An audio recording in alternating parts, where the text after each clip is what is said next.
تو صدقے سے بھی زیادہ فضیلت ہے قرض حسنہ کی، یہ بات درست ہے؟ ایسا ہی ہے کہ کسی کی ضرورت کو پورا کر دے.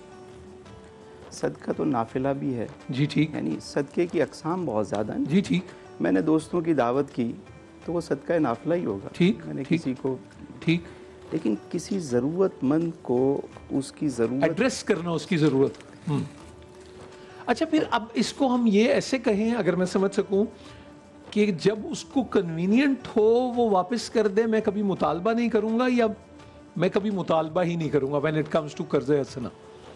دیکھیں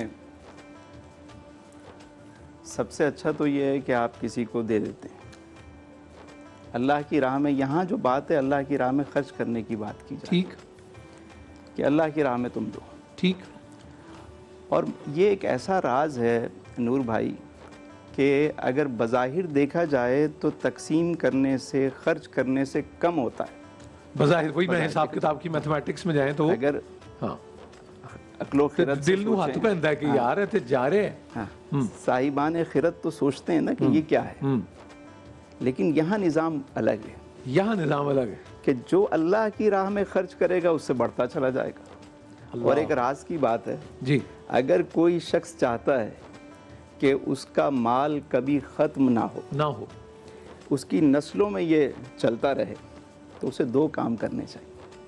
ایک اللہ کا شکر ادا کرنا چاہیے، شاکر ہو جائے، اور دوسرا اس کی راہ میں خرچ کرتا رہے. واہ واہ، یعنی سخی ہو جائے. سخی ہو جائے. اچھا یہ اب یہ بتائیں، چلیں گے بھی میں کہنے والا کہتا ہے وہ جی ہے گا ہی کچھ نہیں تسی کہندے ہو راہ چ خرچ کریے، تو وہ جو اسپرٹ ہے، اور ہم نے وہ بھی نبی کریم صلی اللہ علیہ وسلم کی سنت مبارکہ سے کہ انہوں نے فرمایا کہ زندگی میں اگر ایک سوکھی کھجور بھی اپنی زندگی کے اندر دے دی تو وہ اس مال سے کہیں افضل ہے جو تمہاری زندگی کے بعد راہ خدا میں خرچ کیا جائے. یہ درست بات؟ دیکھیں جنگ تبوک کے موقع پر ایک ایسا خوبصورت واقعہ کہ جہاں ہر شخص اپنی استطاعت کے مطابق لے کر آ رہا ہے، کوئی آدھا مال، کوئی پورا مال. ایک صحابی رسول ہیں، انہوں نے جب یہ سنا کہ اللہ کی راہ میں مال کی ضرورت ہے، پیش کرنا ہے، تو وہ رات کو ایک یہودی کے پاس چلے گئے اور کہا کہ اگر میں پوری رات تمہارا یہ باغ کھجوروں کا سیراب کروں تو مجھے اجرت میں کیا دو گے؟ پانی لگاؤں اس کو ساری رات. اور پانی بھی اس وقت دور کسی جی وہ تو پوری وہ قطار میں اندر قطار. صحیح. میں نے کہا بھائی کچھ سا کھجور تمہیں اجرت کے طور پہ ملے.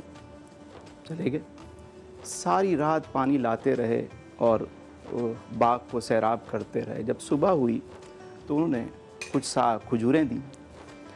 جب وہ لے کر آئے آقا کریم علیہ السلام کی بارگاہ میں، جہاں بہت سارے اصحاب، کوئی آدھا مال، کوئی پورا مال، حضرت عثمان غنی نے ایک پورا، اب چند سیر کھجوریں اور مال کا ایک ڈھیر ہے. لیکن میرے آقا کریم علیہ السلام کے قربان جانے دو عالم صلی اللہ علیہ وسلم کے، آپ علیہ السلام نے جب اس صحابی کو دیکھا اور ان کھجوروں کو دیکھا تو دوسرے صحابی رسول کو بلایا، فرمایا کہ ان کھجوروں کو لے کر مال کے ڈھیر کے اوپر سجا دو. اللہ اکبر، پھیلا دو اوپر، سب سے اوپر اسے رکھو. کیونکہ یہ جس خلوص اور محبت سے، یعنی ایک شخص کے پاس 1 کروڑ روپیہ ہے، وہ اس میں سے 1 لاکھ دے رہا ہے، اور ایک کے پاس ہے ہی 100 روپے اور اسی میں سے دے رہا ہے. اللہ، یہ تو ہے. ایک ہی روٹی ہے، اسی میں سے آدھا تقسیم کر رہا ہے. بالکل صحیح. نور بھائی ایک بندے کو میں نے دیکھا ہے کہ ہماری علاقے میں مسجد بن رہی تھی تو سیٹھ صاحب بنا رہے تھے. جی. اب یہ واقعہ بڑا عجیب سا ہے. جی.